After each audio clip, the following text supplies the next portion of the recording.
Students, welcome back to math classes. और vector की topic को हम कंटिन्यू करते हैं। अभी ध्यान देंगे सभी बच्चे। आज का हमारा टॉपिक है प्रोडक्ट ऑफ टू वेक्टर्स। क्या भाई? Product of two vectors, scalar और डॉट प्रोडक्ट एक ही है भाई। जो स्केलर प्रोडक्ट है उसी को डॉट प्रोडक्ट बोलते हैं हम। एंड वेक्टर और क्रॉस प्रोडक्ट, जो वेक्टर प्रोडक्ट होता है उसी को क्रॉस प्रोडक्ट बोलते हैं। अगर टू वेक्टर्स आपके पास ए और बी है तो वेक्टर ए डॉट वेक्टर बी, ये तो डॉट प्रोडक्ट ऐसे रिप्रेजेंट किया जाता है। और अगर वेक्टर प्रोडक्ट या क्रॉस प्रोडक्ट हो तो vector a cross vector b. अब देखिए, वेक्टर में इन दोनों की अपनी अपनी अहमियत है भाई। इसके डॉट के साथ स्केलर लिखा हुआ है, इसको सोल्व करोगे डॉट प्रोडक्ट को तो एक स्केलर क्वांटिटी आएगी। क्या आएगी हमारे पास? स्केलर क्वांटिटी आएगी। और अगर आप लोग इधर से किसको करोगे भाई,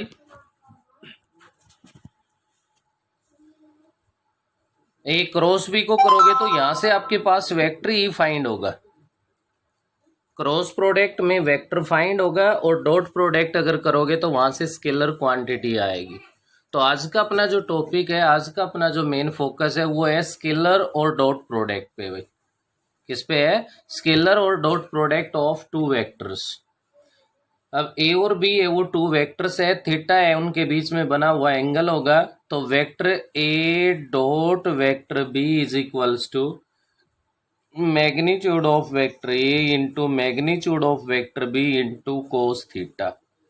सबसे मेन रिजल्ट आपका ये है भाई, vector A dot vector B is equals to magnitude of vector a into magnitude of vector b into cos theta. इस रिजल्ट को आप लोग अच्छे से ध्यान रखें। इसी की हेल्प से अगर कोई आपसे find the angle between two vectors find करवाता है तो वहां से आपके पास रिजल्ट बनता है cos theta is equals to vector A dot vector B divide by magnitude of vector a into magnitude of vector b. Vector A dot vector B divide by magnitude of vector a into magnitude of vector b. ये आपके पास cos theta formula है, find the angle between two vectors. इसके बाद इसके important points पे हम लोग अगर आगे बढ़ते हैं तो नेक्स्ट जो पॉइंट आपका यहाँ से मेन निकल के आता है वो आता है बेटे, vector A dot vector B is equals to zero. अगर टू वेक्टर्स का डॉट प्रोडक्ट जीरो के इक्वल हो, क्या हो भाई हमारे पास? टू वेक्टर्स का डॉट प्रोडक्ट अगर जीरो के इक्वल है तो आप उस केस में क्या कहोगे भाई? If and only if either vector A is equals to zero और vector B is equals to zero और vector A perpendicular to vector B. क्या होगा भाई हमारे पास यहाँ से कि आपके पास वेक्टर ए है वो परपेंडिकुलर होगा किस पे?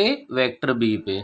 आपके पास अगर कंडीशन ये गिवन हो कि a and b are non zero vector, ये अगर नॉन जीरो वेक्टर है तो सिंगल कंडीशन आप vector A perpendicular to vector b use करोगे। ये भी एक इसकी इंपॉर्टेंट कड़ी है। ए डॉट भी अगर कहीं भी गिवन है तो ए और बी को हम परपेंडिकुलर यूज कर लेते हैं, और ए डॉट भी जीरो के इक्वल अगर ए और बी परपेंडिकुलर हो हमारे पास तो वहां पे हम लोग रिजल्ट यूज कर लेते हैं कि ए डॉट ए वो बी के साथ परपेंडिकुलर होगा। ऐसे ही अपने पास अगर इसके अंदर हम लोग ध्यान देते हैं तो जितने भी ये मेन मेन इंपॉर्टेंट पॉइंट्स हैं इन सभी को एक बार रीड करना। और यहाँ से आपके सामने मैं एक पॉइंट और डिस्कस कर रहा हूँ, आई कैप डॉट आई कैप अगर हो तो वो आपके पास 1 के इक्वल होता है, J cap dot J cap हो तो वो भी 1 के इक्वल होता है, और आपका के कैप डॉट के कैप हो तो वो भी आपका किसके इक्वल होता है? 1 के इक्वल होता है। इनके अलावा अगर आप किसी भी का भी दूसरे का प्रोडक्ट इनके साथ लेते हो, किसका लेते हो भाई? दूसरे का। जैसे आई कैप को जे कैप के साथ कर दिया जाए तो जीरो आएगा भाई, जे कैप को के कैप के साथ कर दिया जाए डॉट प्रोडक्ट तो जीरो आएगा, के कैप को आई कैप के साथ कर दिया जाए तो क्या आएगा? रिजल्ट आपका जीरो आएगा भाई।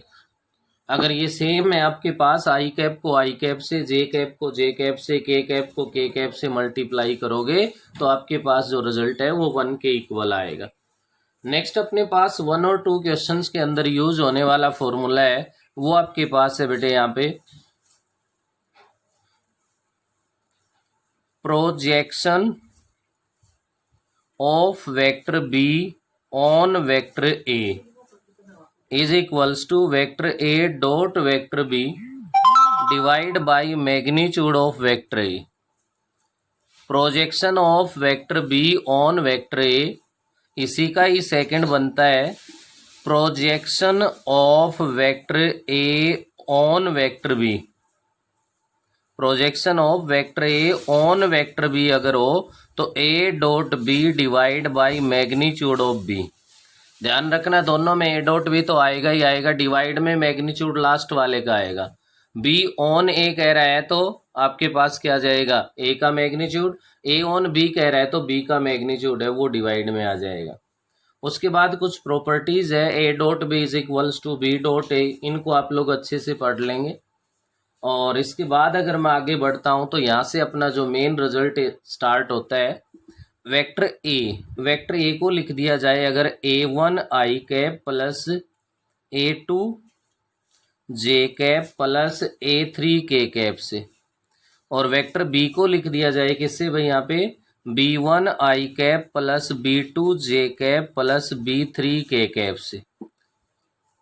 तो यहां से हमारे पास वेक्टर ए डॉट वेक्टर बी क्या होगा, वेक्टर ए डॉट वेक्टर बी, क्योंकि डॉट प्रोडक्ट बार बार हम चर्चा कर रहे हैं लेकिन अभी डॉट प्रोडक्ट तो सोल्व किया है ही नहीं हमने।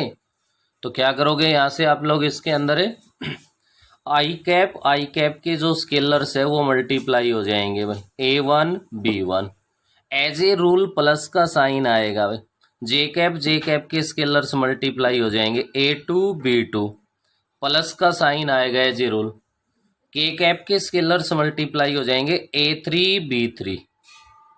ये आपके पास वेक्टर ए डॉट वेक्टर बी फाइंड हो जाएगा।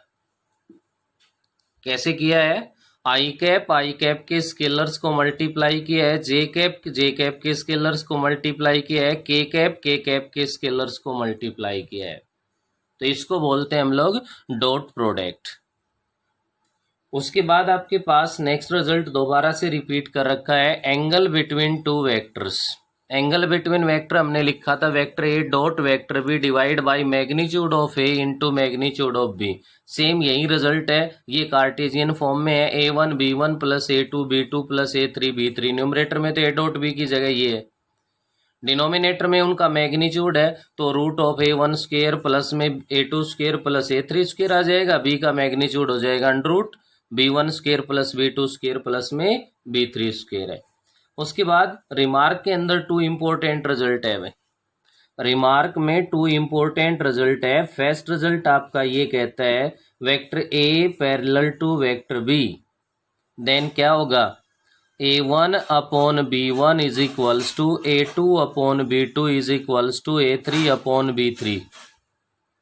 अगर A और B वेक्टर पैरेलल है, ये A वेक्टर है ये B वेक्टर है, तो इनके जो ये डायरेक्शन रेशियोज है ये प्रोपोर्शनल होंगे भाई, या इनके जो स्केलर्स है ये क्या होंगे आपके पास है प्रोपोर्शनल होंगे। सेकंड केस आता है vector A perpendicular to vector b. अगर वेक्टर ए बी के साथ परपेंडिकुलर है तो आपको पता है कि ए डॉट बी है वो 0 के इक्वल होगा, और ए डॉट बी 0 के इक्वल होने का मतलब है कि ए डॉट बी तो क्या है, A1 B1 क्या जाएगा भाई हमारे पास है A1 B1 plus A2 B2 plus A3 B3 is equals to 0। तो ये आपके पास रिजल्ट्स है भाई, इनका ध्यान रखें आप। उसके बाद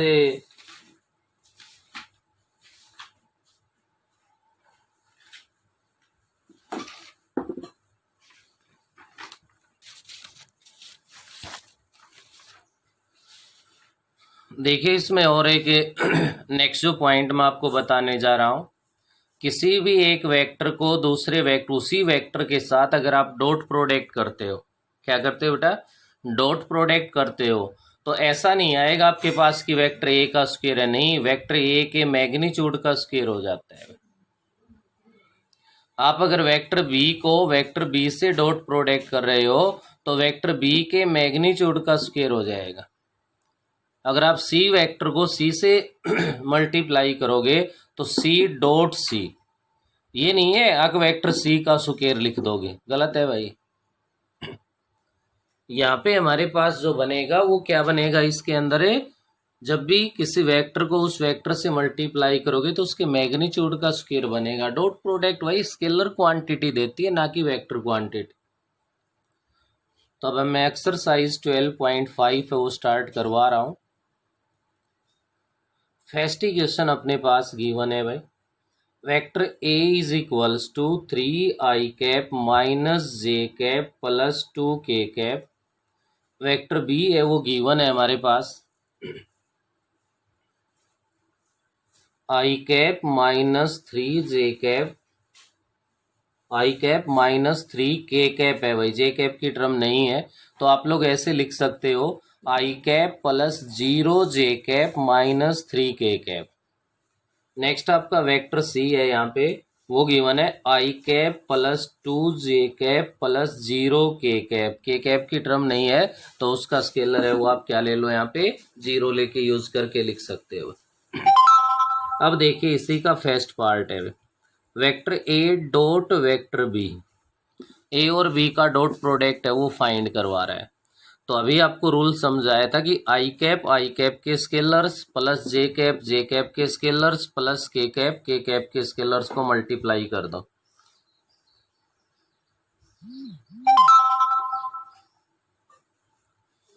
तो इसके अकॉर्डिंग अपने पास क्या बनेगा भाई,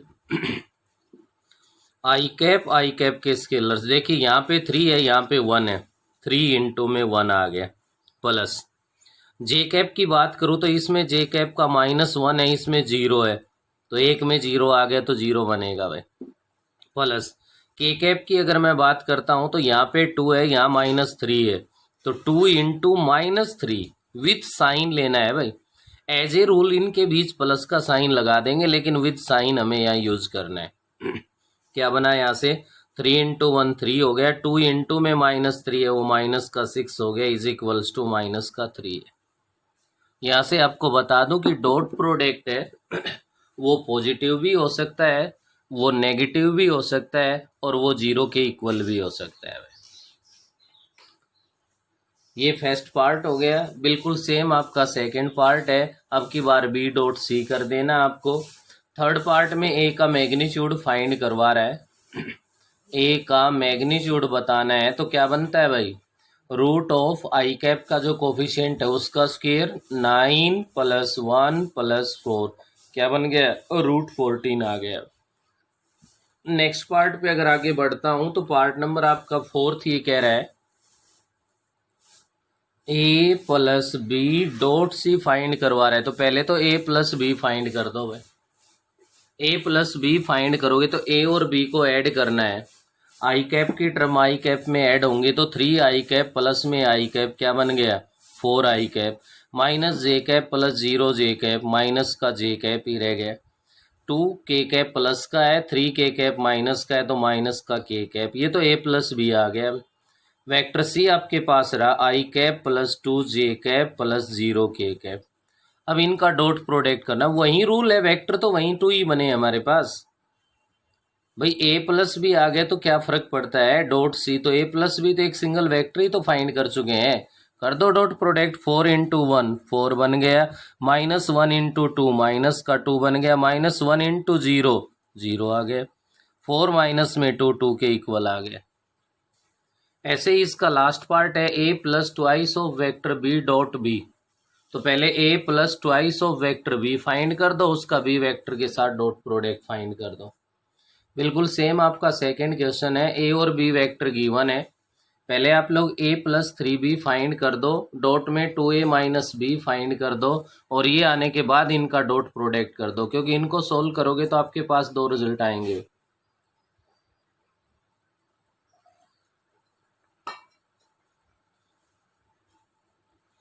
नेक्स्ट अपने क्वेश्चन नंबर 3 पे आ जाओ। थर्ड क्वेश्चन के जितने भी पार्ट्स गिवन है सभी का रूल एक ही है, find angle between the following vectors. क्या कह रहा है भाई? Find angle between the following vectors. मैं यहाँ पे थर्ड पार्ट को ले रहा हूँ भाई, ऑल इंडिया सीबीएसई 2015 में आया हुआ है। सभी पार्ट्स में यही करना है। सबसे पहले वेक्टर ए को लिखेंगे आप लोग, आई कैप माइनस जे कैप प्लस जीरो के कैप। मैंने तीनों लिख ली क्योंकि कहीं पे कोई मिस्टेक ना हो। वेक्टर बी गिवन है आपके पास, zero i cap plus j cap plus k cap है। Find the angle between vector A and vector b. तो आप यहाँ पे let theta be the angle between vector A and vector b. Let theta be the angle between vector A and vector b. तो यहाँ पे आपको पता है कि cos theta is equals to क्या होता है, vector A dot vector B divide by magnitude of vector A and magnitude of vector b होता है। तो सबसे पहला आपका काम है ए डॉट बी फाइंड कर दो। ए डॉट बी फाइंड करोगे तो क्या बना यहाँ से, 1 इंटू जीरो जीरो हो गया भाई, माइनस 1 इंटू वन माइनस का 1 बन गया, प्लस 0 इंटू वन 0 हो गया। तो ए डॉट बी -1 के इक्वल आ गया। मैग्नीट्यूड ऑफ ए फाइंड कर दो। ए का मैग्नीट्यूड क्या बनेगा यहाँ पे, 1 + 1 + 0 जो कि √2 के इक्वल आ गया। ऐसे ही बी का मैग्नीट्यूड फाइंड कर दो। बी वाले में भी 0 + 1 + 1 हो जाएगा, √2 बन गया। अब हमें जो एंगल फाइंड करने में जिन डाटाज की ज़रूरत थी वो हम सब फाइंड कर चुके हैं। तो cos theta is equals to vector A dot vector B divide by magnitude of vector a into magnitude of vector b. तो यहाँ से आपका जो ए डॉट बी है वो तो इक्वल है किसके भाई, -1 के इक्वल है।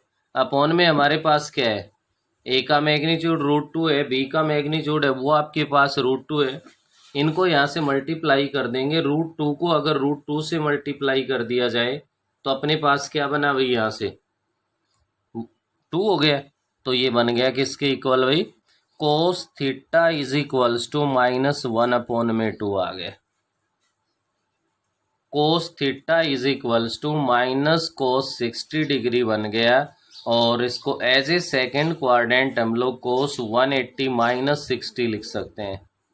+1 के एलाइड एंगल्स अगर आपको ध्यान हो तो कोस 180 - थीटा है वो माइनस कोस थीटा के इक्वल होता है। कोस 180 - थीटा है वो माइनस कोस थीटा के इक्वल होता है। तो माइनस कोस थीटा को हम कोस 180 - थीटा की फॉर्म में लिख सकते हैं। It means cos theta is equals to cos 120 degree. Cos से कोस आपका कैंसिल हो गया, थीटा की वैल्यू है वो 120 डिग्री आ गई। तो angle between two vectors is 120 degree. अगर आपके पास ऐसा आता है कि इधर आपके ये वैल्यू कोई ऐसी आ गई जो हम टेबल के अकॉर्डिंग जानते ही नहीं है, कोई प्रॉब्लम नहीं है। सपोज कीजिए वैल्यू आपके पास आ गई भाई 2/3, 2/3 आ गई तो theta is equals to cos inverse 2/3 लिख दो बस। नेक्स्ट है भाई अपना क्वेश्चन नंबर 4। फोर्थ क्वेश्चन में ये कह रहा है find the value of A so that angle between to vector में बी π/3 रेडियन। आपके पास 2 वेक्टर्स गिवन है। लेट वेक्टर ए, फर्स्ट वाला जो वेक्टर है वो आपके पास है भाई I cap plus 0 J cap plus k cap. Second वाला जो वेक्टर है वो आपके पास है I cap minus J cap plus ए के कैप है। और जो थीटा एंगल गिवन है वो आपका गिवन है π/3 रेडियन। क्लियर है। तो जब एंगल दे रखा है ए की वैल्यू फाइंड करवा रहा है तो वहीं कोस थीटा वाला फॉर्मूला है वो फॉलो करना है। लेकिन कोस थीटा वाला फॉर्मूला तब यूज हो पाएगा हमारे पास जब आप क्या करोगे, यहाँ से पहले उसके डाटा जो ज़रूरत है वो फाइंड कर दो। उसके लिए ए डॉट बी फाइंड कर दो सबसे पहले। ए डॉट बी फाइंड करोगे तो आई कैप 1 और 1 है, 1 × 1 1 हो गया। जे कैप वाले में इसमें 0 है तो प्लस में 0 आ गया। के कैप वाले में प्लस का ए बन गया तो 1 प्लस में ए आ गया। मैग्नीट्यूड ऑफ ए फाइंड कर दो। ए का मैग्नीट्यूड बना √1 + 0 + 1 √2 आ गया। साथ ही साथ आप बी का मैग्नीट्यूड भी फाइंड कर दो। तो बी का मैग्नीट्यूड बनेगा यहाँ से क्या भाई, रूट ऑफ 1 + 1 + a², तो ये बन गया √2 प्लस में a²। अब यूज कर दो कि cos theta is equals to vector A dot vector B divide by magnitude of A into magnitude of A B. तो थीटा गिवन है आपके पास π/3, तो cos π/3 is equals to A dot B आपका अभी आपने फाइंड किया था, क्या किसके इक्वल आया भाई, 1 + ए का मैग्नीट्यूड √2 है, बी का मैग्नीट्यूड √2 + a² है। तो cos π/3 cos 60 डिग्री की वैल्यू 1/2 है, और हमने यहाँ से इधर से इस √2 को भी इधर भेज दिया और √2 + a² को भी इधर भेज दिया, इज इक्वल्स टू 1 प्लस में a है। इससे डिवाइड करना चाहो तो इसको √2 पे डिवाइड कर सकते हो, √2 प्लस में a² divide by √2 is equals to 1 plus में a आ गया है।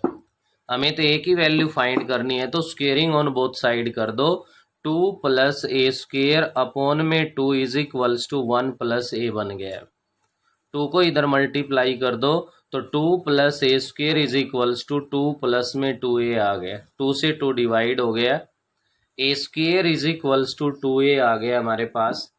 तो यहाँ से ऐसे केस में बार बार आपको कंडीशन बताई जाती है कि आप लोग ऐसी जल्दबाजी ना करें, अगर वही a से a को डिवाइड कर दें, एक वैल्यू कम हो जाती है। हाँ, उस केस में तो वो कामयाब हो जाती है जहाँ पे a की वैल्यू 0 है, वो रिजेक्ट होती हो। आप इसको सोल्व करोगे तो a² - 2a is equals to 0, a को अगर मैं कॉमन ले लूँ तो a - 2 is equals to 0, it means either a is equals to 0 और a इज इक्वल्स टू 2। तो यहाँ से दोनों की दोनों वैल्यू है वो वैलिड है। एंगल फाइंड कर लिया, एंगल गिवन था, किसी अननोन टर्म की वैल्यू फाइंड करवा रहा था, हमने वो वैल्यू भी फाइंड कर दी। नेक्स्ट अपना फिफ्थ क्वेश्चन फिर से एंगल पे ही डिपेंड है। फिफ्थ में ये कह रहा है आपसे, if ABC are position vectors of, fifth question में ए के जो कोऑर्डिनेट्स गिवन है वो है 0 1 1, बी के कोऑर्डिनेट्स गिवन है 3 1 5 और सी के कोऑर्डिनेट्स गिवन है 0 3 3। Then show that ABC is a right angle triangle at C। ये कह रहा है कि C पॉइंट पे ये ट्रायंगल कैसी है, राइट एंगल है। ये आपके पास कोई भी एक ट्रायंगल ABC है, आप इसका कोई भी एंगल फाइंड कर लो अगर वर्टेक्स गिवन है या फिर साइड्स के वेक्टर गिवन है।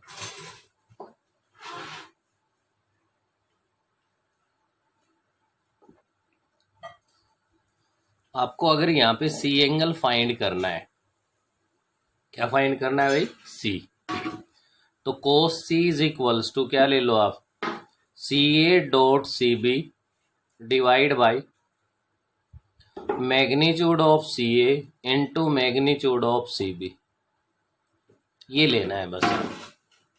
तो जब आपके पास C के और A के कोऑर्डिनेट है तो हम लोग यहाँ से वेक्टर CA, C और B के है तो वेक्टर CB फाइंड कर सकते हैं। सबसे पहले मैं वेक्टर CB फाइंड कर रहा हूँ। क्या फाइंड कर रहा हूँ भाई, वेक्टर CB। वेक्टर CB का मीनिंग क्या हुआ, position vector of B minus position vector of C।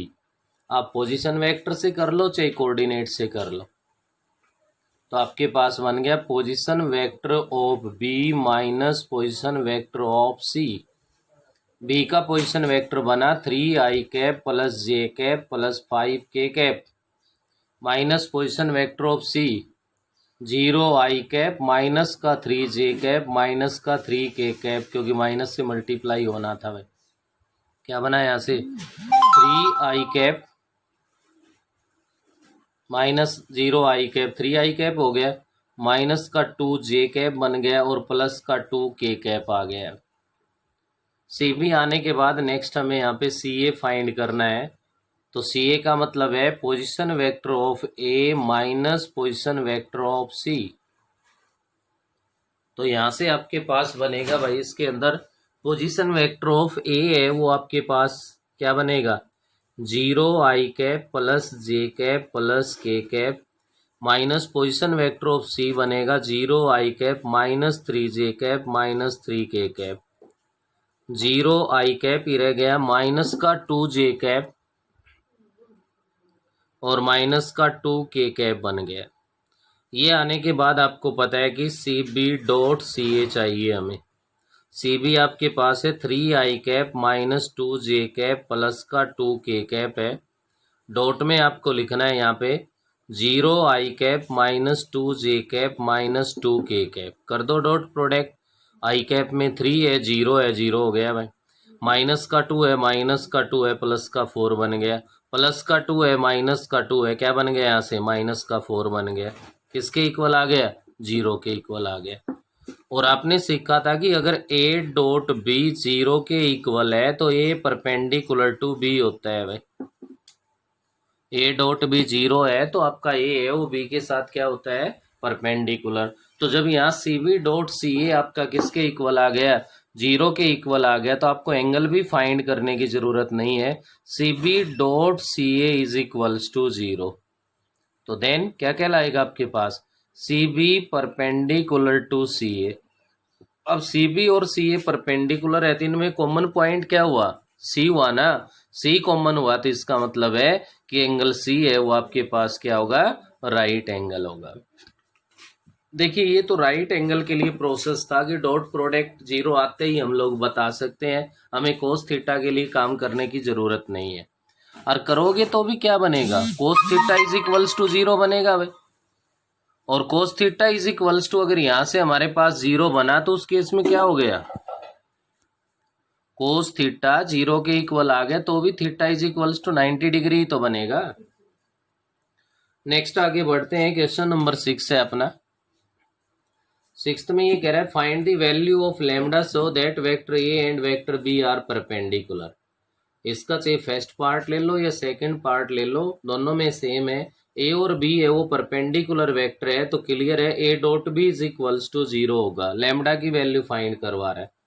देखिए फर्स्ट ही पार्ट में वेक्टर ए गिवन है lambda I cap plus 3j cap plus 2k cap, और वेक्टर बी है वो हमारे पास है भाई I cap minus J cap plus 3k cap.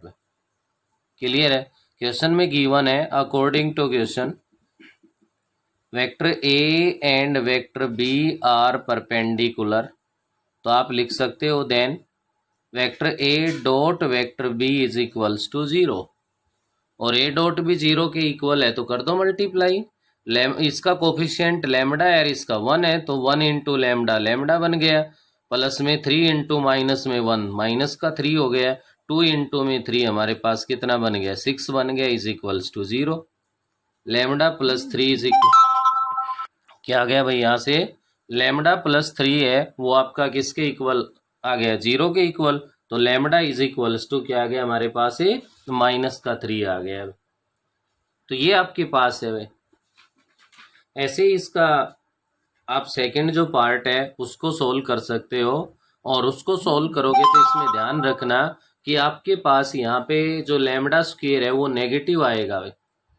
तो नेगेटिव आएगा तो क्लियर है कि आपके पास no real value, real value नहीं होगी, वहां से इमेजिनरी वैल्यू आएगी। रूट के अंदर अगर माइनस आ जाता है तो क्या बनेगा भाई? उसके साथ आयोटा लग जाएगा। देखिए सेकंड पार्ट को मैं डायरेक्ट यहाँ पे बता रहा हूँ। ए और बी वेक्टर आपके पास है, इनको अगर सोल्व करते हैं तो आई कैप का कोफिशिएंट कितना बना? 1 इंटू में 2, 2 हो गया। जे इसमें जे कैप के अंदर यहाँ पे फर्स्ट वाले वेक्टर में 1 है, सेकंड वाले वेक्टर में कुछ है ही नहीं तो 0 हो गया जे कैप वाला। के कैप वाले के अंदर अपने पास यहाँ है लैम्डा के कैप, तो प्लस का lambda square is equals to क्या हो गया? 0 हो गया। 2 प्लस में लैम्डा स्क्वायर बन रहा है हमारे पास, तो यहाँ से क्या बना? Lambda square is equals to minus का 2 आ गया भाई। स्क्वायर क्वांटिटी नेगेटिव नहीं होती ना, तो रियल वैल्यू तो नहीं है। अगर ये कहे अगर भाई सोल्व फॉर रियल वैल्यू तो आप लोग यहाँ पे लिख दोगे नो सॉल्यूशन या नो रियल वैल्यू। और इसको जब हम आयोटा की फॉर्म में लेके आते हैं तो lambda is equals to plus minus root of -2 बनेगा भाई। तो lambda is equals to plus minus, negative को सोल्व करने के लिए आयोटा का यूज हो जाएगा और ये आपका इसका आंसर बन जाएगा। नेक्स्ट आप लोग ध्यान दोगे क्वेश्चन नंबर 7 है वो कंप्लीट आप लोगों को करना है, क्योंकि ए और बी वेक्टर है। फर्स्ट वाले में तो कह रहा है A plus B and A minus B are orthogonal. Orthogonal का मीनिंग भी परपेंडिकुलर है भाई। तो यहाँ a प्लस बी फाइंड कर दो, a माइनस बी फाइंड कर दो, उसके बाद लिख दो a plus B dot a minus b is equals to 0 और सोल्व कर दो, लैम्डा आ जाएगा। सेकंड पार्ट के अंदर ये कह रहा है a plus lambda b is perpendicular to c। तो करना क्या है इसमें, a प्लस में आपके पास क्या आएगा भाई,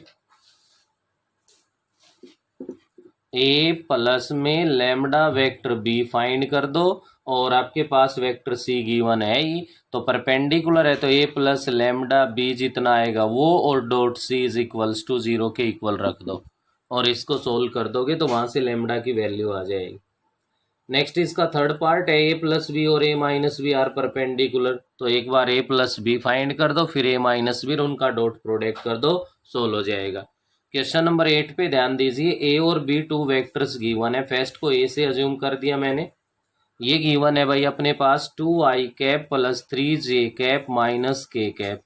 सेकेंड वाला वेक्टर b है जिसको लिख दिया 4i cap plus 6j cap plus lambda k cap.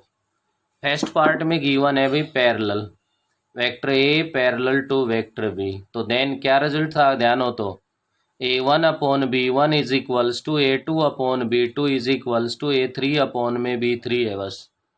तो लिख दो यहाँ से क्या बना, 2/4 is equals to 3/6 is equals to -1 upon में लैम्डा।